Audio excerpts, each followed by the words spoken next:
കൊണ്ടോട്ടി നഗരസഭ ഭിന്നശേഷി കലോത്സവം കലാരസം 2025 വൈവിധ്യമാർന്ന കലാപ്രകടനങ്ങളോടെ കൊണ്ടോട്ടി മോയിൻകുട്ടി വൈദ്യർ അക്കാദമി ഹാളിൽ നടന്നു. നഗരസഭ വികസന പദ്ധതിയിൽ ഫണ്ട് വകയിരുത്തിയാണ് കലോത്സവം സംഘടിപ്പിച്ചത്.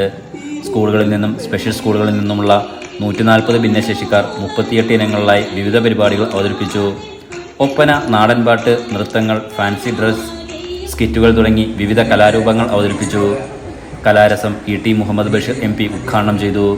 നഗരസഭാ ചെയർപേഴ്സൺ നിത ഷഹീർ അധ്യക്ഷത വഹിച്ചു. ക്ഷേമകാര്യ standing committee chairman KP Firoz സ്വാഗതം പറഞ്ഞു. Vice chairman Ashraf Madan, standing committee അധ്യക്ഷരായ CD Fathimath Suharabi, Ramla Kodavandi, Vaidyar academy secretary Basheer Chungathara, Parivar president Ashraf Kappadan, നഗരസഭാ കൗൺസിലർമാർ എന്നിവർ സംസാരിച്ചു. ICDS സൂപ്പർവൈസർ ഷൈബി നന്ദി പറഞ്ഞു. നഗരസഭ ഭിന്നശേഷി കായികമേള ജനുവരി 31 തുറക്കൽ സ്കൂളിൽ വെച്ച് നടക്കുമെന്നും സംഘാടകർ അറിയിച്ചു. Enlight news Kondotty.